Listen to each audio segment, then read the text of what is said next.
Welcome to Ocular Pharmacology. This is Arnold, and I'll be talking about the important points that you may need to know or review covering the ocular pharmacology. So, in this chapter 1, entitled The Introduction, mag-review sa general pharmacology before going to the ocular pharmacology para natay baseline knowledge. So, unsa man din pharmacology?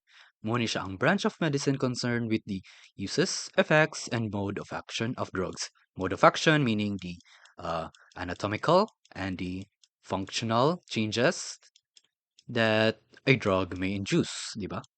So, basically saying, mode of action is our physical or anatomical or functional or physiological action of the drugs. So unsa man dining drugs nato gipasabot? A drug can be defined as a chemical substance used in a treatment, cure, prevention, or diagnosis of disease or used to enhance physical or mental well-being. So basically, ang kining drug kay gamit ni siya for clinics, di ba? Kay pwede ni siya gamiton as tambal, kung mga supplements, and then diagnosis para makitaan ang disease. For example, sa ato opto, pwede ta magamit og fluorescein strips para makita na to ang if nabay corneal defect ang ato patient. Unya, ang kining drug pwede sa ni siya physical or mental well-being enhancers. Pwede sa niya siya maka-enhance. And ang kining drug, dili lang ni siya always positive. It can also be negative. So, if na enhancers, nasa tay mga depressors, depressants, mga nana.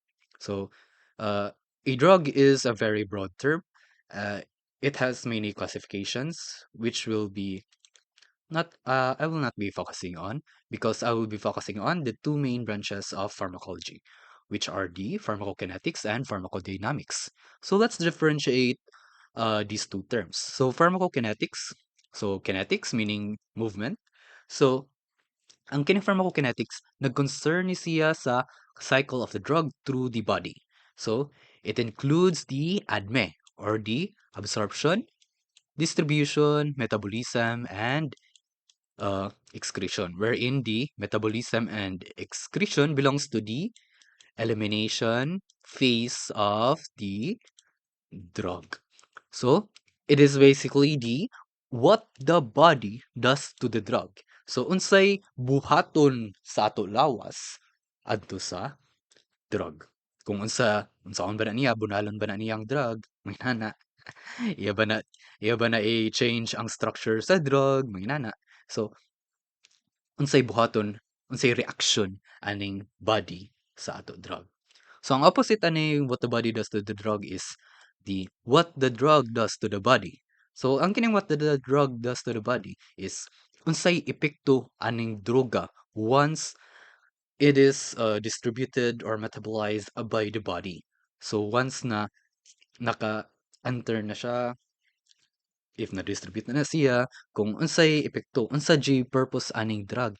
Magnginit ba ang lawas, mamugnaw ba, or naabay anatomical or the functional changes, dira mabutang ang kining what the drug does to the body. So dali ra ni mas on para madali og memorize is or familiarize is that drug since first letter niya D, so D or is D dynamic. So if ang drug gani, drug does to the body, pharmacodynamics na siya. Mag-una mag-D.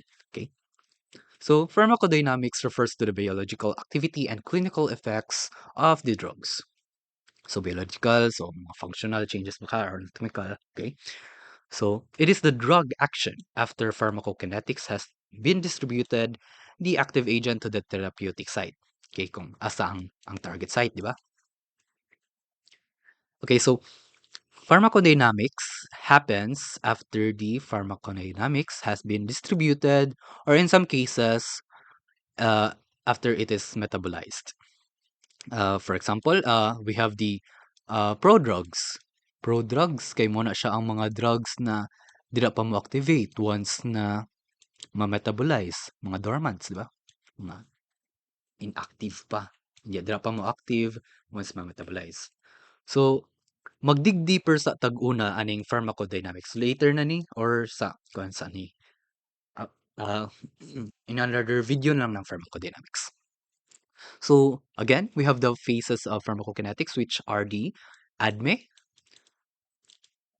So overview ni siya sa ADME. So ang ADME kay absorption, how will the medicine or drug get in? The next is kining distribution. Asa na padung ang nga nasulod na droga. Anya, metabolism, unsaon na pag breakdown sa sa drugs. Then unsaon pag hawa sa drugs. How does it leave? That is our excretion. Okay? So first let's talk about the absorption on how it will get in. So absorption is the movement of a drug from its site of administration to the bloodstream. So from site of administration to the bloodstream. Bali, unsaon pagbutang pag-abot aning drug to the bloodstream. Okay? The rate and extent of drug absorption depend on multiple factors such as the route of administration, daghan man tag route of administration, which will be discussed later on, and then formulation and chemical properties of drugs. Uh, since this is pharmacokinetics, belong man yung pharmacokinetics sa ang kining absorption sa pharmacokinetics. So namanggay certain reaction ang ato body to the drug and then drug food interactions. So possibly na ang food kay mo mutabang or pwede sad siya mo maka-inhibit sa drug reaction. And then the prerequisite to drugs access to the biologic system is the route of administration. Basically, ang route of administration is kung unsaon pagsulod aning drug sa ato lawas. So we have here the common routes of drug administration. It is categorized or classified with the enteral, parenteral, topical, and inhalation. Sa enteral, kay from the word enteral, kay ni nisud siya via mouth or pwede sad siya rectally, anus baka. So bali mo sud na siya. And then ang parenteral, naman siya parna. So aside from the mouth or the rectal passage.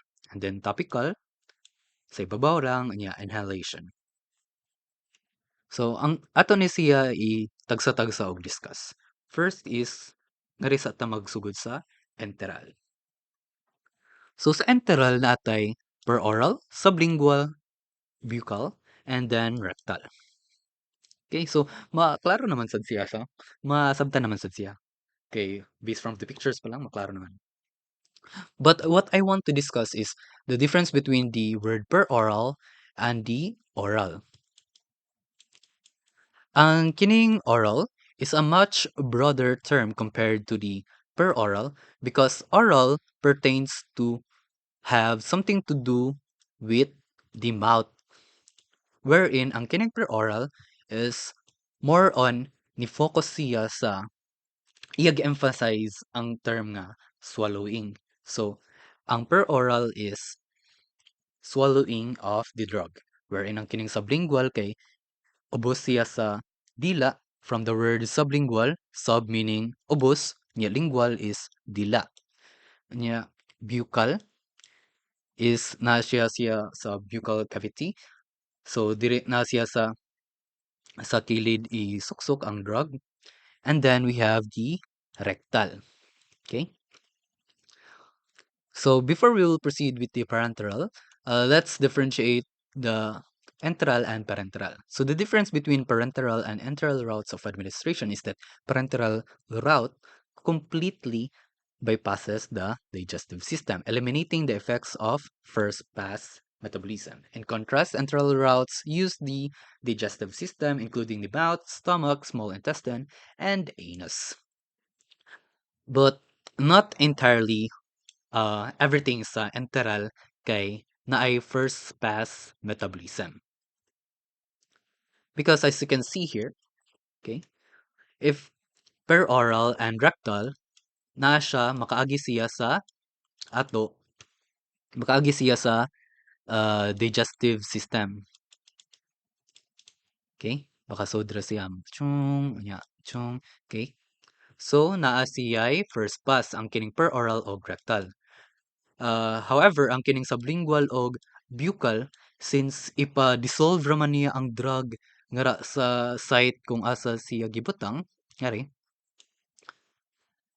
ang iya pag-dissolve is modiretso na siya sa bloodstream. So meaning, ang kining sublingual o buccal is mo-avoid sad ni siya og first pass metabolism. Okay?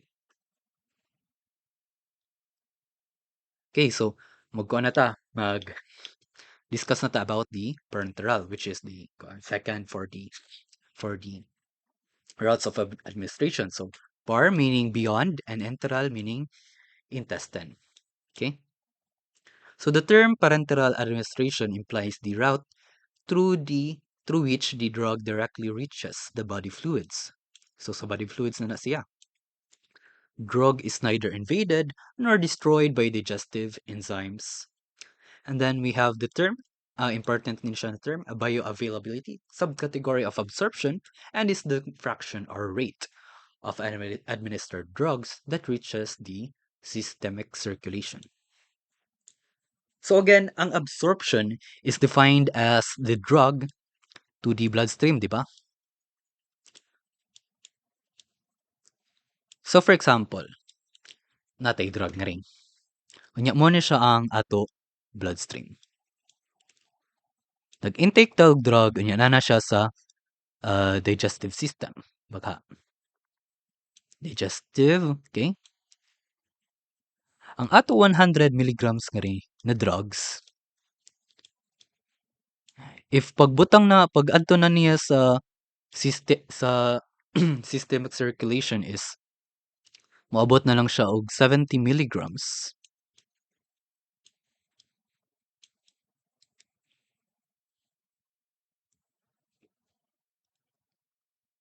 70 milligrams.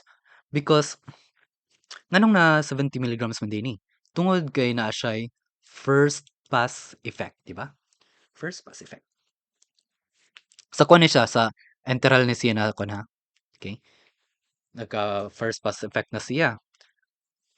Unya, tungod kay nagka first pass effect siya, mas ni gamay ang concentration sa auto drug. So, from 100 to 70 milligrams.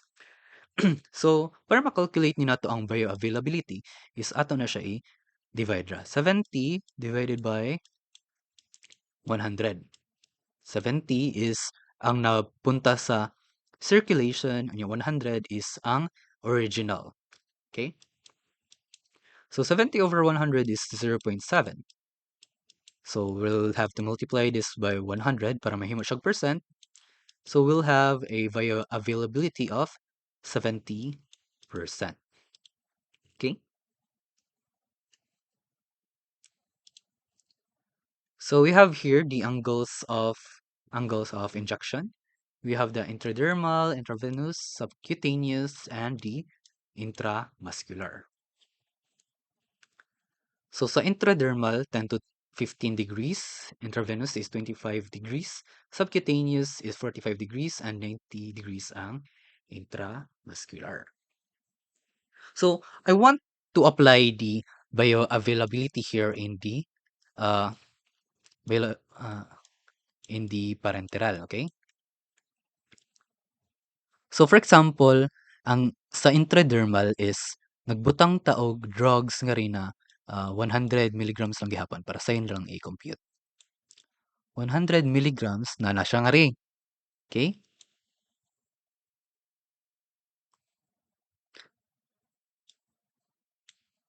Wait na, may intradermal na kuan. Tumbal. Kuan na lang. Subcutaneous na lang. Let's have subcutaneous instead. So 100 milligrams nga rin sa subcutaneous. So nana diring ato kuan drugs. Pero absorption is defined, di ba, as the drug to the bloodstream. So maghinay-hinay na siya og nganhi. So Mo na siya sa systemic circulation. So since na may mga body fluids na nakaapekto sa iya concentration, so magtikagamay ni siya sa pag-abot ni nga ring. So let's just say na nahimo na siya 90 milligrams pag-abot sa kining systemic circulation. Systemic circulation meaning sa veins, 'di ba? Kay mo man ang systemic circulation. The let me discuss about the kuan day circulation. So natay duha day na circulation, 'di ba? Natay pulmonary and the systemic circulation. Sorry na kuan ni nako na miss out ni nako before ni nako na kuan. Okay? Pulmonary og systemic. Sorry sa ako handwriting. Lisod kayo mag-mouse na mag-discuss. Okay? So we have pulmonary and systemic mo ni siyang mga circulation. So mo ni siyang itsura. Mo ni siya ang pulmonary circulation nato, nya mo ni siya ang ato systemic circulation. So makita ninyo na ang systemic circulation is more on siya sa body wherein ang pulmonary is for the lungs, di ba? So mo na ang sa absorption nato na gidiscuss anhi is more on distribution siya para sa body. So mo nang dapat siya moagi sa systemic circulation para ang kanang mga epekto sa drugs kay ma-distribute siya throughout the body or the therapeutic site or the target site para ana na drugs, okay? Okay, so now we know the difference between the pulmonary and systemic. So for example, ang kining subcutaneous 100 milligrams is nahimo siya 90 milligrams pagbadpadung sa systemic circulation. So again, ang sa toy koan. So imo ra na siya i-divide. So 90 ang nabut ang and 100 ang original. So 90 over 100 is 0.9. So the bioavailability of this drug will become the 90%. Okay. And what I want to discuss is the bioavailability of this intravenous, which is always 100%. Nganong 100% pa ang bioavailability ato sa ato intravenous? Because ang kining intravenous is directly na ni siya makabutang sa okay? Directly na siya makabutang sa systemic circulation.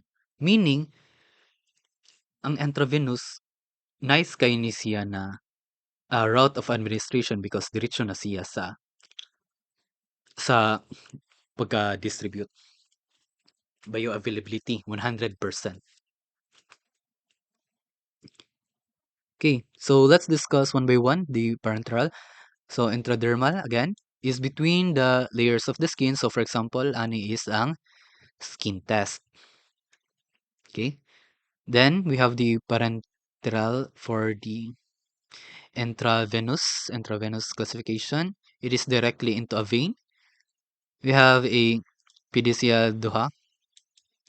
We have the IV bolus and the IV push injection in one push.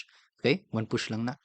Then we have the IV infusion which kanang inyo makitaan sa mga hospital, kanang dextrose, kanang nakapilit ang injection para mag-supply, di ba, og dextrose.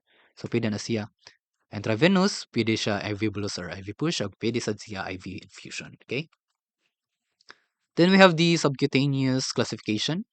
It provides absorption via simple diffusion and is slower than the IV route. Of course, slower siya. And then example is insulin for diabetes management and some vaccines. Okay.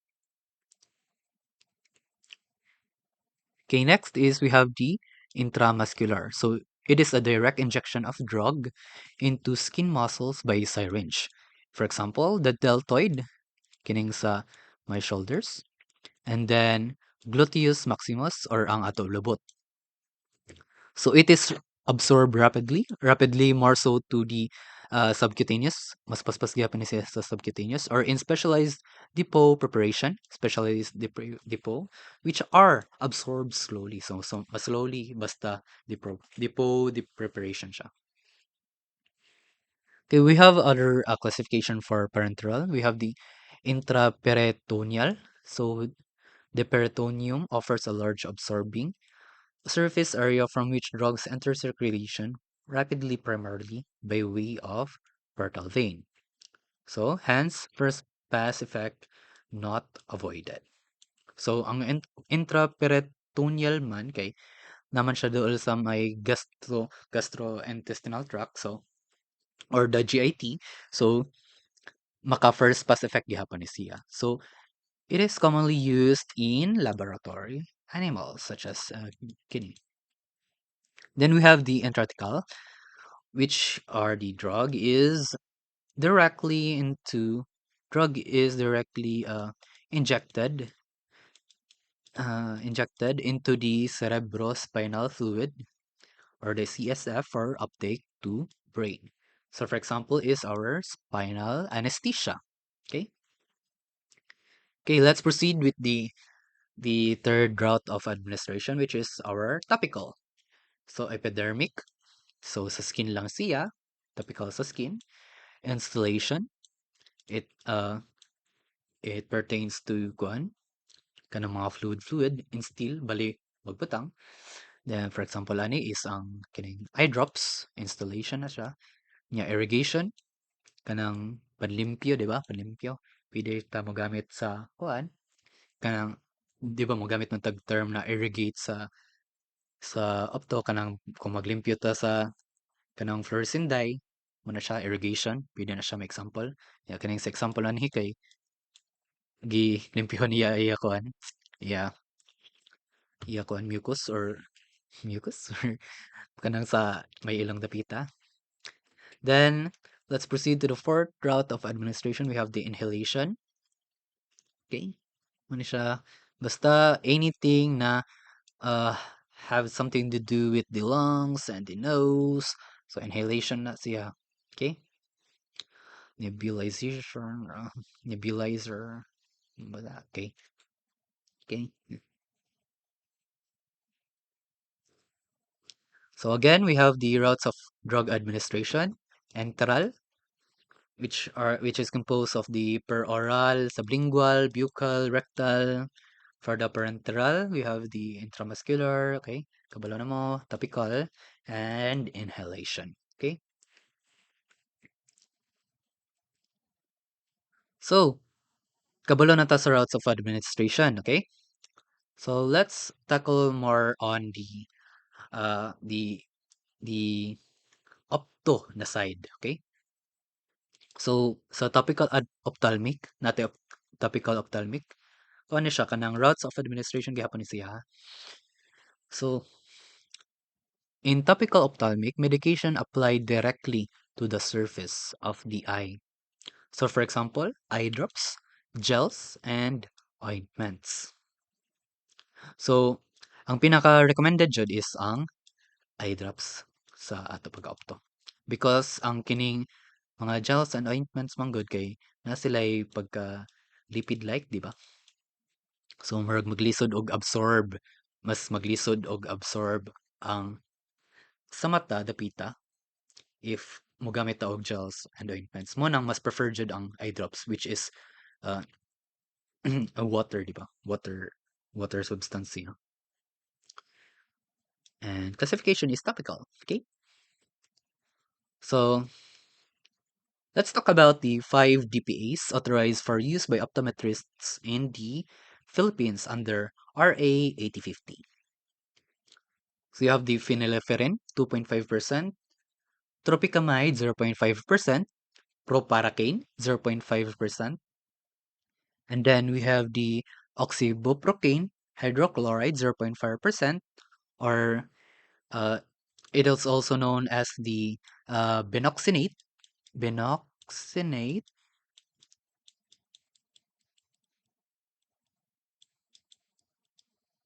and then lastly is the fluorescein strips. So let's tackle them one by one, okay? So first we have the phenylephrine 2.5% ophthalmic drops. So they are used to dilate the pupil for eye examinations or procedures, so mydriasis. So indication is the chronic open angle glaucoma and subacute or chronic angle closure glaucoma after erythectomy. Okay, mo siyang phenylephrine. Okay, then we have the tropicamide 0.5% ophthalmic drops. Okay, it is used to dilate the pupil and temporarily paralyze accommodation. So, kuan gyapon siya, mydriatic drug. Okay, the same as the phenylephrine. So, it is the most common anticholinergic mydriatic drug. So, ang kining term na anticholinergic is ako ni siya ma-discuss in another video. Pero to give you a definition for this, anticholinergic is kanang makablock sa activity of a chemical substance known as acetylcholine, which activates the contraction of muscles inside the eye. So, if mablock na niya ang kining acetylcholine na which is responsible sa contraction sa muscle, so iya sad ni maapektuhan ang ato ciliary muscle. So, meaning if kanang iya sad ma-inhibit ang ato ciliary muscle action, so magkakuan sad ang kanang kuan siya. Maka-inhibit siya accommodation, okay? So, bali, maka-paralyze og accommodation ang anticholinergic. Okay? So, indication for tropicamide is for cyclorefraction. And then it is also used for children. One drop of zero point 0.5 solution, repeat once in 5 minutes. 1% solution for adults. Okay, tropicamide. And then we have the proparacaine 0.5% ophthalmic drops. So it is a local anesthetic eye drop.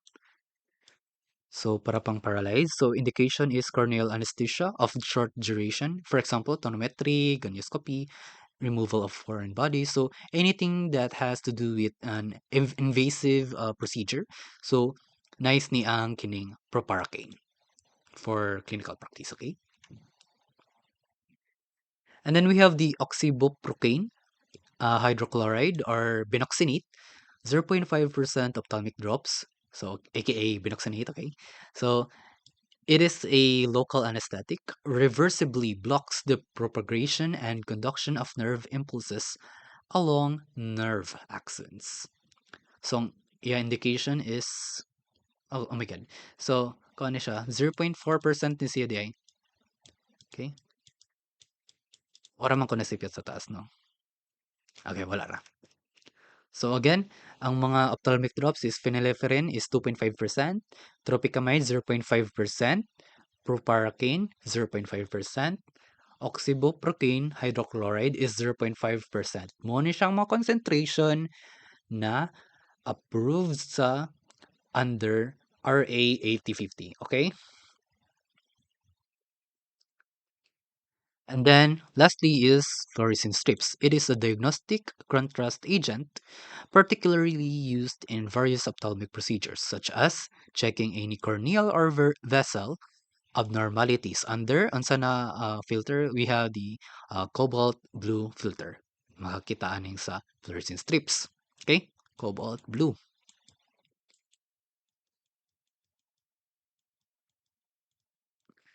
So the content of these fluorescein strips is 1 to 2% fluorescein dye impregnated. Ang yung pasabutan ng impregnated? Bali, mo ni siyang fluorescein strip kini. Bali naka-store ba? Adverb na siya sa store. Mo activate siya if naanay koan. If ma-applyan siya og solution, ay solution, okay? Okay, so I want to dig deeper for the fluorescein strips because mo magandang gamiton sa ato kanang pang-clinic. So, ang use aning sa fluorescein strip is that first is for lacrimal testing. It can be used for if na ay dry eyes or watering eye ang ato patient or the epiphora, di ba? So for the dry eye, pwede ta mag-T-beauty under the slit lamp. Anya, use ta og kanang cobalt blue nga filter. Okay, so the normal BUT breakup time is 15 to 35 seconds and unstable or abnormal is less than 10 seconds. Okay? So kabalo naman ta ng dry eye. Okay?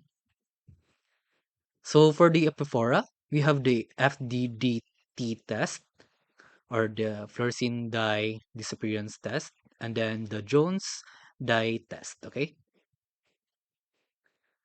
Ato ko aron. Okay, so for the FDDT, mogamit jud ni siya og kuan.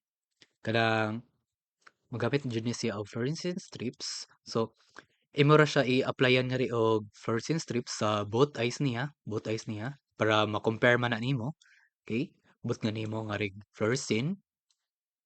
Yeah, for 5 minutes kay imo siya ipapiyong. Then after anang 5 minutes kay imo na siya ipabuka. Then dapat ana niya kay mawala ni ang fluorescent dye. Nga naman kay dapat moadto naman siya sa lacrimal passage nimo. Moadto siya sa kanilay sa moadto na siya sa lacrimal sac nimo. So muna siya ang grade 0 or grade 1 which are considered to be normal. Normal ni siya, normal. However, if imo ma-observe sa imo patient is napa siya'y daghan nga fluorescent dye na nahabilin bisag after 5 minutes na, those are considered to be abnormal because it may be na naa siya'y hyperlacrimation, pwede siya na naa siya'y obstruction sa lacrimal system niya, or pwede sad na naa siya'y partial obstruction na wala lang nakasulod dayon. Okay? And then another test for identifying the watery eye is our Jones dye test, which utilizes the fluorescein dye. Okay? Uh, dili pwede nga rin ang fluorescein strips alone, pero ang dye na gyud kay dapat i-instill man ni siya mismo sa mata para makaagi jud siya mismo sa may ilong. Kay ang kining Jones dye test mogamit man gud ni og cotton buds. Nya ang fluorescein strips alone kay dili man na mo adto sa ilong, di ba? Kalain sad.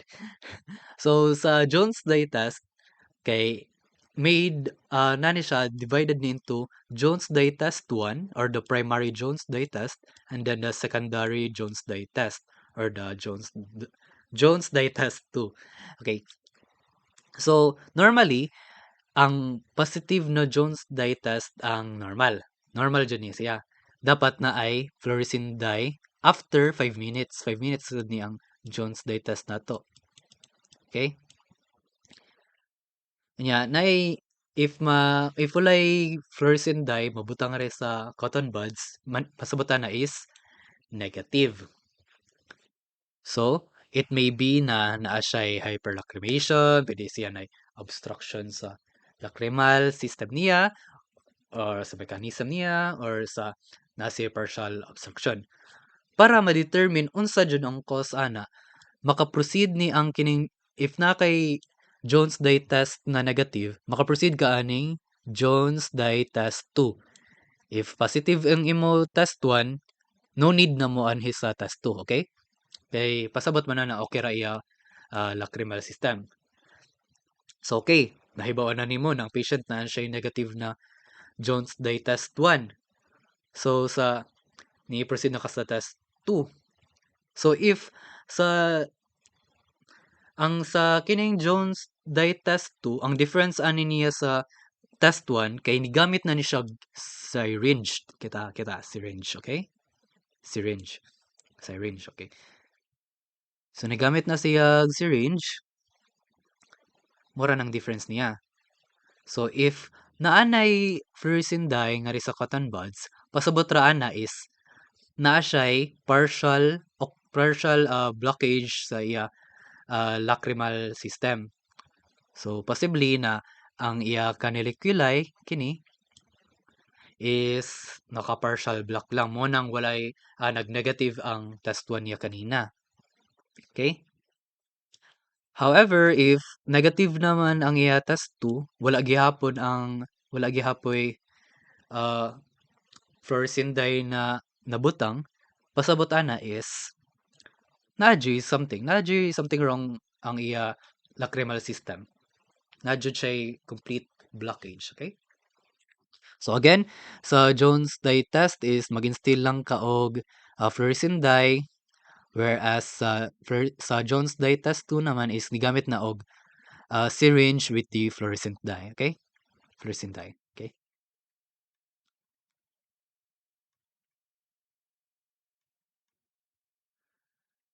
Okay, for the next uses for the fluorescein strip is for detection of corneal epithelial defects. So fluorescein is a dye that binds to damaged epithelial cells. So nice na yung fluorescein kay mo bite man siya sa mga nakadamage, causing them to appear green under a blue light. Okay? Then another use is that it is detection for penetration of globe or the Seidels test. Seidel's test mo nang a drop of fluorescein is instilled into the lower fornix and patient is asked to blink to spread the dye evenly. On examination with slit lamp using cobalt blue filter, the fluorescein will be diluted by aqueous at the site of leakage. So muna siya ang ato Seidel's test. Okay, so mo ni siya ang sa Seidel's test kung naa na siya mo green, mo na siya ang mag-signify na positive ang Seidel's test nato. Mo na positive ang Seidel's test, okay? And then another use for the fluorescein is for appellation tonometry. It is anesthetic applied to numb cornea. Fluorescein stain highlights tear film and blue light eliminates cornea during tonometry. So gamit sa ni ang fluorescein sa tonometry. And then lastly, it is also used for contact lens. It determines the corneal fitting relationship and fitting of rigid contact lenses. So sa contact lens, if maga 3-point fitting ganin na siya, which is the ideal, di ba? So importante kayo ng fluorescein strip sa pag-determine ani na relationship. So a yellow-green glow indicates the presence of fluorescein and therefore the clearance between the lens and cornea. Okay? Yeah, while a deep blue or black area indicates the absence of fluorescein and therefore the lens is touching. So, touch. Mo ni siyang touch. Nya mo ni siya ang clearance. Okay? And then we have the color codes for topical ocular medications. So, okay, pause lang ninyo kung gusto na ninyo. Then let's discuss it one by one. So first is red. Red is for mydriatics and cycloplegics. So you have here the atropine, homatropine, cyclopentolate, tropicamide, and phenylephrine. These 5 drugs I will be discussing on another video, okay? Then we have the orange for the carbonic anhydrase inhibitors. We have the for the durzolamide and brinzolamide. Pink is for anti-inflammatory or steroids. Yellow is for beta blockers, mga lulol o lul. Okay. And then purple is for alpha adrenergic agonists. Dark green is for miotics. Example is or pilocarpine. Light green is for adrenergic agonist combinations. Turquoise is for prostaglandin analogs. Dark blue is for beta blockers combinations. Gray is for NSAID or the non-steroidal anti-inflammatory drug. Then tan is for antibiotics. And lastly is our white for topical anesthetics and over-the-counter products. So, revisit daw ta atong kanina na ato DPAs. Okay, revisit ta. Okay, phenylephrine kay ang iya cup is red as well as tropicamide is red. So, unsa ni ang red? Muna siya ang ato mydriatics and cycloplegics, okay? So, mo nang red ang ilang mga cups. Anya, sa kining proparacaine, white, og sa oxybuprocaine is white, meaning mga local anesthetic sila duha. Okay? Anya if makabantay mo if magpalit ta sa pharmacy kanang mga eye drops, mabantayan ninyo na ang iya cup kay mga puti gani. So meaning ana is over the counter drugs sila. Kay mapalit raman sila sa pharmacy without prescription. And then we have the ophthalmic medication delivery routes. So mga importante na sila. Okay, so first is intracameral or IC. So mo-inject na siya sa site nga anterior chamber. Muna siya anterior chamber, dire lapita. Okay? And then suprachoroidal space between the sclera and the choroid. Muna siya. Di na maklaro no. Okay? Na, di sa maklaro. Basta ka na. And then intravitreal is from the word vitriol. So naa siya sa vitreous humor, ang yasite. Okay, subtenon between the tenon capsule and the sclera. Muna yung ngari. Okay. Retrobulbar through the eyelid and orbital fascia. Okay, ngari. And then subconjunctival underneath the conjunctiva. Ubos sa conjunctiva. Okay. And then lastly is the posterior juxta-scleral surface near the macula. Doon na siya sa macula. Okay.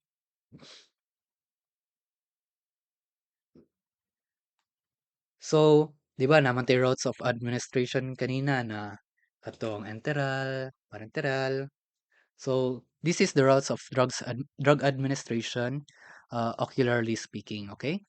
So, for the topical, we have the solutions, gels, ointments, and even contact lens. Considered na.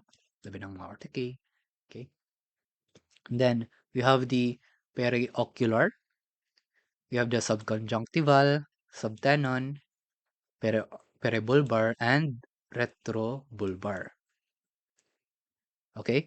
So, periocular meaning moagi siya sa moagi siya aside from the globe mismo. Whereas ang kining intraocular is diretso ah, sa globe mismo, 'di ba? Nakita ninyo, diretso siya sa sclera nakatusok. So, natay intracameral and the intravitreal. So I guess that ends for the discussion for this chapter 1 introduction.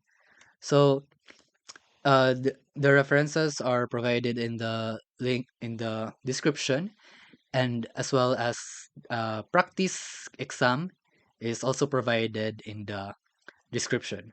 Thank you very much for listening to this discussion, and I hope to see you on the next chapter entitled Pharmacokinetics. Thank you.